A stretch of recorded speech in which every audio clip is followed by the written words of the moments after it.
Assalamualaikum warahmatullahi wabarakatuh. Bertemu lagi dengan saya Andika Motor Channel seputar otomotif. Apa kabar semuanya? Selamat sore semuanya. Semoga kita selalu dimudahkan dalam segala bentuk urusan aktivitas keseharian kita, tentunya di bidang profesi kita masing-masing guys ya. Dan kita selalu diberikan kesehatan, itu yang paling utama, diberikan rezeki yang berkah, dijauhkan, dihindari dari segala mara bahaya. Amin. Kali ini saya akan sedikit menjelaskan tentang fungsi water pump. Water pump itu apa? Water pump secara namanya juga sudah water pump ya. Water itu kan air, pump itu pompa. Jadi pemompa air ya, seperti air di sumur-sumur itu guys ya. Nah, untuk mengeluarkan air. Nah, kalau untuk di mobil ini water pump ini fungsinya untuk memompa air pendingin pada mesin, baik dari radiator ke mesin maupun sebaliknya. Nah, terus water pump merupakan komponen penting dalam sistem pendingin mesin ya. Nah, jadi fungsi water pump itu satu, memompa air pendingin dari radiator ke mesin dan sebaliknya, terus berputar ya, bersirkulasi ya. Juga menjaga suhu mesin agar tetap stabil, terus mencegah mesin mengalami overheat. Water pump yang rusak dapat menyebabkan mesin mengalami overheat yang dapat merusak komponen mesin seperti silinder head, silinder block, dan piston akan tergores. Yang lebih parah lagi, bagian metal-metalnya juga akan aus ya, metal jalan, metal duduk. Nah itu, kemudian si kruk asnya juga akan tergores, yaitu paling parah ya. Karena overheating itu paling banyak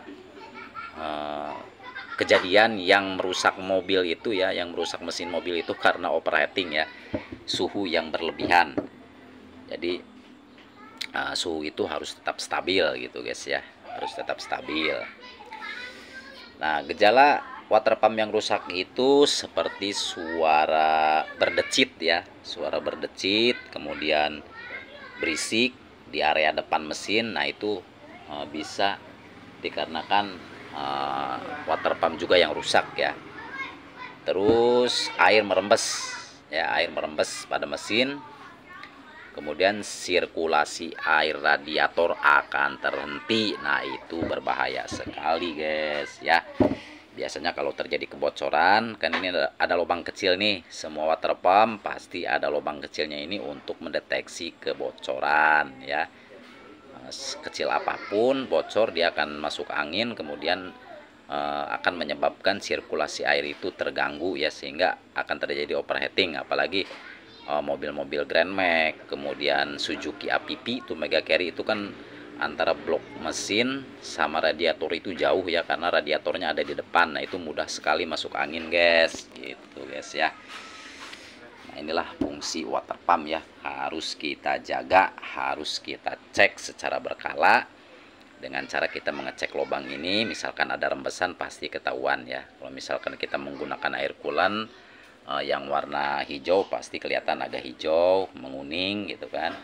Kalau menggunakan yang merah, ada warna merah. Kemudian kalau tidak menggunakan coolant, pasti di sini bekas-bekas kuning ya, tetesan air di sini kuning, karat ya guys ya. Nah itu cirinya water pump itu sudah bocor, kemudian ada bunyi denyit ya di sini itu guys. Nah inilah yang harus kita perhatikan ya.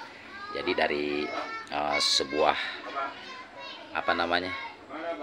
komponen sekecil ini ya, masih bisa dikatakan murah, tapi bisa merusak ke bagian mesin sehingga mesin menjadi rusak guys ya. Harus turun mesin, itu lebih parah ya. Karena panas itu kan, overheating itu kan menyebabkan, salah satu penyebab paling banyak, yang paling banyak merusak mesin itu ya, overheating ya, paling banyak guys gitu. Nah ini kalau untuk termostat sering kita bahas ya.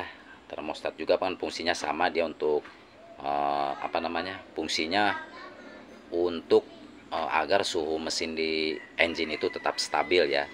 Dia akan terbuka di suhu-suhu tertentu, misalkan di 80 derajat Celcius sampai 90 atau 95 derajat Celcius baru dia akan terbuka guys ya.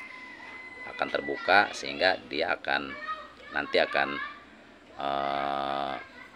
terdorong water pump ini, sehingga air akan bersirkulasi ya gitu. Jadi nanti ini yang menentukan guys ya, suhunya di 80 derajat Celcius, 95 derajat Celcius dia terbuka, kemudian extra fan akan berfungsi dan suhu akan tetap stabil, sehingga si